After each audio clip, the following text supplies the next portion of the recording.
झूठ बोल रहे सास ससुर, सीसीटीवी कैमरे ने खोला सच।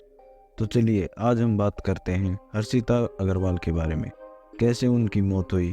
तो चलिए जानते हैं इसके पीछे की पूरी कहानी।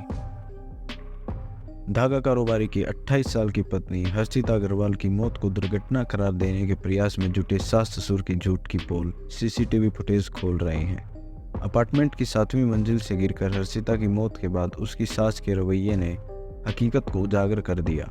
साक्ष्य जुटा रही पुलिस के सामने अब सच्चाई परत दर परत खुलती जा रही है। पुलिस की इन्वेस्टिगेशन से सच सामने आया है, तो चलिए देखते हैं। पुलिस ने सीसीटीवी फुटेज खंगाले तो सच सामने आया। हर्षिता की सास रानू अग्रवाल ने पुलिस को दिए बयान में कहा था कि बहू खिड़की की सफाई करते वक्त 7वीं मंजिल से गिर गई थी। इस हादसे से उसकी मौत हो गई, लेकिन सीसीटीवी फुटेज बताते हैं कि खिड़की से नीचे गिरती हर्षिता के हाथ सफाई का कोई कपड़ा नहीं था। उसके हाथ में पर्स और कार की चाबी थी। घटना के बाद जब सास नौकरानी के साथ नीचे आई तो उसने हर्षिता को अस्पताल पहुंचाने की बजाय सबसे पहले यही चाबी व पर्स उठाई और चुपचाप 7वें माले के अपने फ्लैट में रखाई।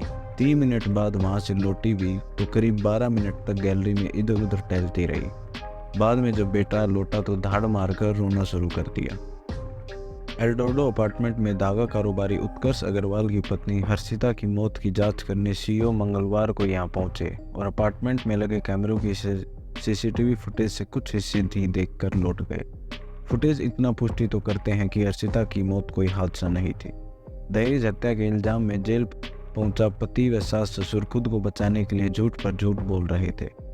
सास रानू ने पुलिस से कहा था कि बहू खिड़की पर कबूतरों की गंदगी साफ कर रही थी जब वह नीचे गिर गई, लेकिन अपार्टमेंट में लिफ्ट के पास व मेन गेट के सामने लगे कैमरे के फुटेज में दिखता है कि हर्षिता जब गिरी तो हाथ में पर्स व कार की चाबी थी। पर्स व कार की चाबी को लेकर कोई खिड़की साफ करता है क्या? हर्षिता 12:30 बजे नीचे गिरने के 2 मिनट बाद ही सास व नौकरानी नीचे आई थी। 12:36 पर सास ने हर्षिता के पास पड़ी चाबी व पर्स उठाया और लौट गई। न कोई शोर मचाया और न ही हर्षिता को अस्पताल ले जाने के लिए किसी से मदद मांगी। 3 मिनट बाद पर्स रखकर लौटी तो परिजनों को फोन किया। कुछ सवालों के जवाब में छुपा है मौत का राज। क्यों गायब किया पर्स? फर्श पर पड़ी बहू को बचाने के लिए अस्पताल ले जाने के बजाय सास ने पर्स को क्यों उठाया? क्या उसमें बहू की जान से ज़्यादा कीमती चीज़ें थी जो उसे फ्लैट में रखना ज़्यादा ज़रूरी था? सीसीटीवी फुटेज में यह भी साफ है कि सास अपनी बेटी के जरिए यह पर्स उसकी सास के पर्स में रख रही थी। पुलिस इन तथ्यों की कड़ियां जोड़ेगी तो उसे साक्ष्य जरूर मिलेंगे जो हर्षिता की मौत के गुनहगारों को सजा दिलाने में मदद करेंगे। 10 मिनट में मन ना से घर आ गए पति और ससुर। कैसे? फुटेज में रानू 12:35 पर सुशील को फोन करती दिखती हैं। इसकी पुष्टि सुशील ने भी की थी कि खबर मिलते ही फैक्ट्री के अंदर मौजूद बेटे उत्कर्ष को बुलाया और तुरंत हर्षिता के पिता पद्म अग्रवाल को फोन किया। फिर फैक्ट्री से चले।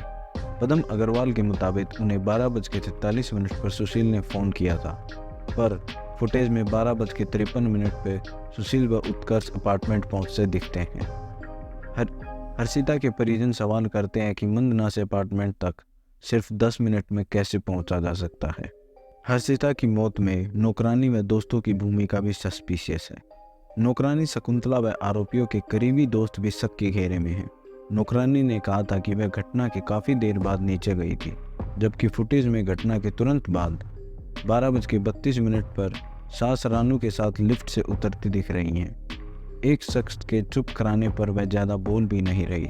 हर्षिता के पिता का आरोप है कि घटना में पूरा परिवार शामिल है, वरना ट्रैफिक के बीच कोई कार से 10 मिनट में मंदना से फ्लैट तक कैसे आ सकता है।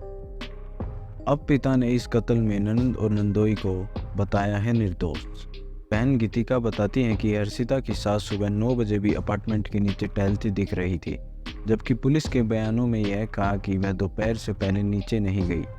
हर्षिता के पिता ने एक एफआईआर में कहा कि दहेज के लिए बेटी के परिवार ने उसको प्लानिंग करके मार डाला।